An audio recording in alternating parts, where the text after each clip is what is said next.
Okay, hopefully the video is recording, or perhaps not hopefully, because I decided to land at a different airport. Here these guys are landing, and all these bombers and everyone is landing. The game should really make it so bombers land at their own field and fighters land at their own field, etc. So, I can see here fighters burning. That's good. I think that's the beginning and end of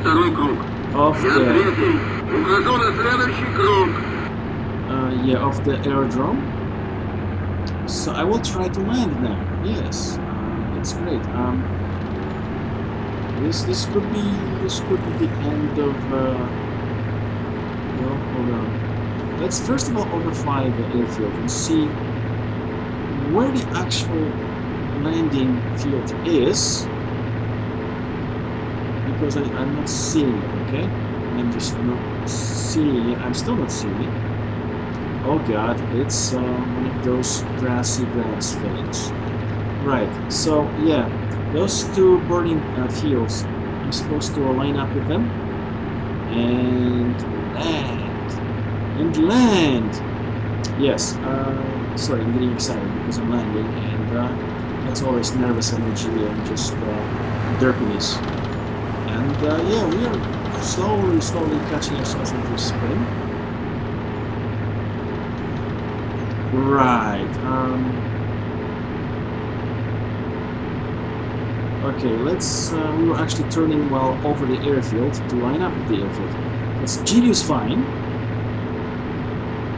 So here.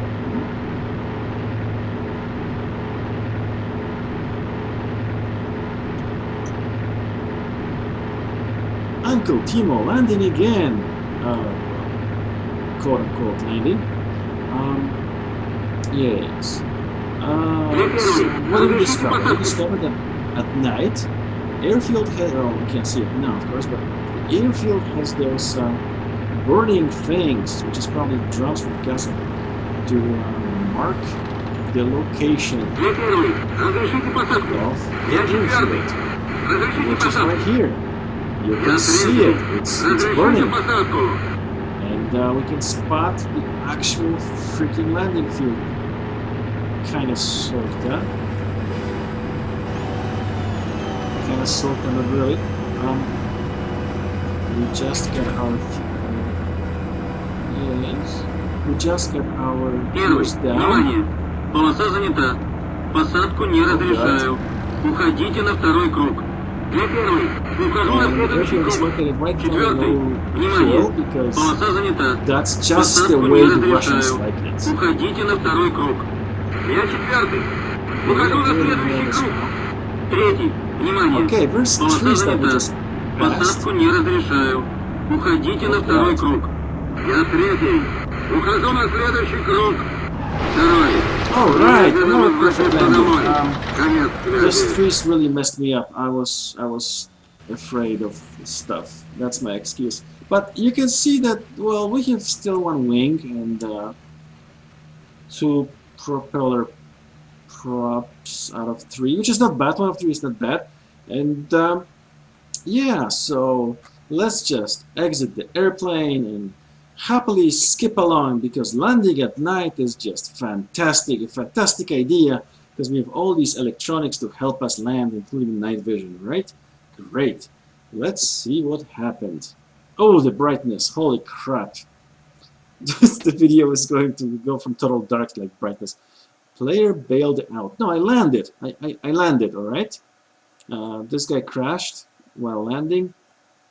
And holy crap, this was action. So, Lieutenant Malachov, no idea who that is. Ponomarenko and Timofeyev, he's a beast. Yastrepsov, also a beast and a player. This guy, the player guy, is really good. Artillery destroyed, tank destroyed, they destroyed tanks. I got a play. Oh, look at this. I got a shared kill and the kill. It was 109 E7. So those were not Friedrichs, these were E7, so improved Emils. Interesting, very interesting. Now we're going to take a look at E7B. And of course, we're gonna look at SU2s. Here's F2. So it's mixed force of Emules, improved Emules, 1941 E7s, and Friedrich 2s. And I'm gonna apply it, obviously. See, I got 3 kills. Holy crap! Look at this. I'm a super ace. They lost 6 planes, we lost 4. Boo. So that's not bad. Not bad at all. So let's take a look at E7B, Master E7B, I'm curious, and also at our new crate, which is the MiG. Right, let's take a look at our stuff first. MiG, which the G guy is nothing to do with lag guy. Those are different GG guys, okay? This is a MiG 3UD. Actually, are we flying this one? Or are we flying this one? It was night, I couldn't see. Look at these red wings. See it? See it? Glorious. So yeah, this is a very interesting airplane. As you can see, it looks pretty modern. High speed. Actually, it's supposed to be high speed, but the game modeled it so I could turn much better than the Lag 3. Much better. Let's see the difference between this version and the UD one. I think we're flying the UD one. Yeah, it's an interceptor. 1350 horsepower, 620 to 625 kilometers per hour at 7,800 meters. So, yeah, that's pretty good. You have 2 machine guns. No, 1 machine gun, 150 cal, and 2 7.62.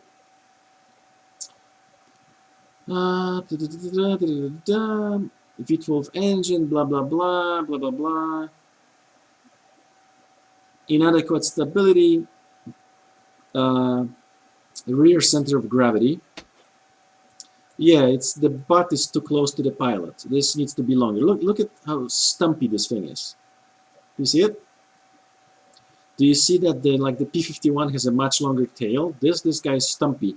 This is all engine basically, and this is just let's use as few materials as possible from Mother Russia, and yeah, we get instability.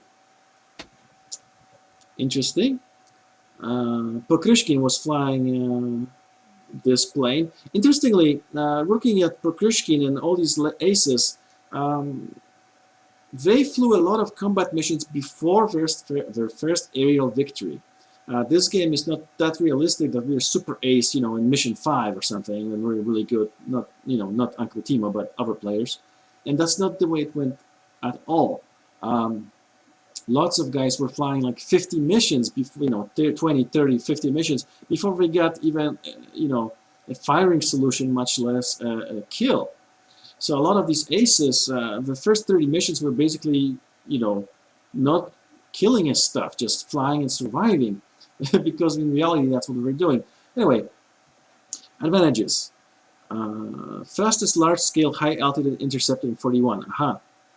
Fastest large scale, which means we're faster and better planes in 41, just not mass produced. High static stability in pitch. Yes, I could turn like a mother trucker. Excellent responsiveness, high angles of attack maneuvers. Yes, this is much better than Lag 3. I love it. Good maneuverability at high altitudes. Even at low altitudes, I was okay. Excellent repair abilities. That's excellent. We will be repaired for next mission. Practical feasible production. Disadvantages: weakly armored, so nothing, no armor. High landing speed, not less than 145 kilometers per hour. Insufficient maneuverability at low altitudes. I didn't see that. I was actually doing okay. Well, okay, they were outturning me. That's true. And long turn time at low altitudes by Soviet Air Force standards. So, not by German standards. So we're keeping with those ME-109s. We're keeping with them. Let's see the speed, 620, 625, 640, so improved power. So what happened here? Make 3 UD stands for Udlineny, elongated. Makes sense, right?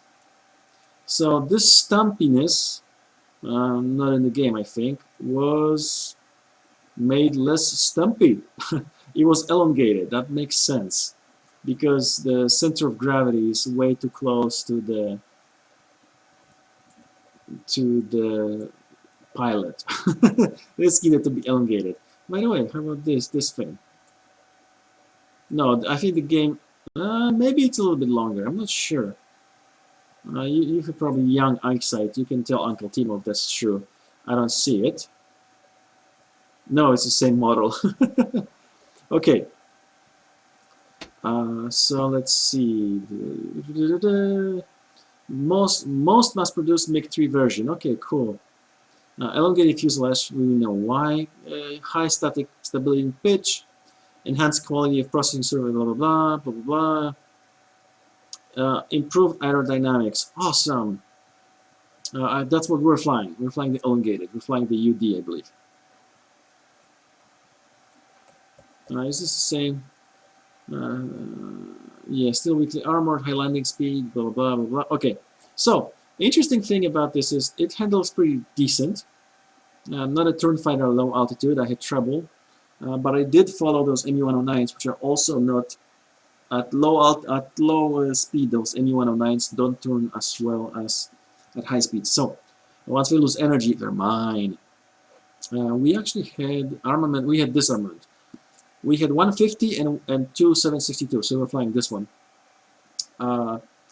This is the interesting thing about this airplane is this. All of these machine guns, they're all in the nose. Look at this. Do you see it? Okay, you don't. This thing in the propeller, firing through the propeller, not through the propeller, but ahead of the propeller. There are actually airplanes in World War I and World War II which were firing through the propeller, and the propeller had actual armor on it, in case the bullet hit it, so that it wouldn't, the pilot wouldn't die from ricochet, or the propeller wouldn't be ruined. But they're synchronized supposedly, so when the fighter was shooting those things right here, see this thing, yes, and this thing, yes, those two machine guns firing through the propeller as opposed to ahead of the propeller, they're synchronized, so they're shooting when the propellers weren't in front of them, supposedly. That was a theory. Practice, yeah. But anyway, it doesn't have anything in the wings, okay? It fires through the front. So I was kind of nonplussed when I was firing because I was used to firing from the machine guns on the wings and not all of them on the front. So I was, machine guns here and cannon here. And this airplane has everything, heavier machine gun and their cannon later, I think. Let's see. And everything in the nose. So I was not used to that at all. Yeah, this thing, 220s. And I believe also in the it's gonna fire through the nose. So everything in the front of the plane, nothing on the wings. So yeah, we'll have to get used to firing that thing. Interesting. Oh, another thing I almost forgot. Sorry, let's make the video longer. Su-2, if I can see it somewhere. It was a ground attacker, right? So ground pounder is. Oh man, is it gonna be here? That's the question. Su-2, Sukhoi 2. Very not famous airplane because yeah, no, it's not it. It might not be here. I wanted to see the statistics for it because it's not a fast airplane, and I don't think it's flyable for reasons that it sucks. Anyway, the Su-2. I don't see it. That's unfortunate. I wanted to see the statistics for it. Well, let's do a trick. We have lots of things which are not flyable. Okay, that's prototypes. No, let's see this. So that's Japan. That's EU2. Okay, here we go. Su-2. Let's take a quick. I can't look at it, really? Dude, I wanted to take a look at it. Game. Okay. Alex. No? Really? That sucks. I swear I could have flown it. I could have. I should have been able to fly it. Here we go. There we go. That bad boy. Okay. This airplane. Pilot I'm not sure if the tail gunner was also a navigator. It's possible, but yeah, not really, because he was sitting the wrong way, and he's pretty cramped. Okay, so mass-produced up the wazoo. A lot of these planes were produced. It looks very similar to Nakajima, the one which was torpedo bomber and dive bomber. Well, torpedo bomber and dive bomber, really, but really, torpedo bomber, which was attacking Pearl Harbor.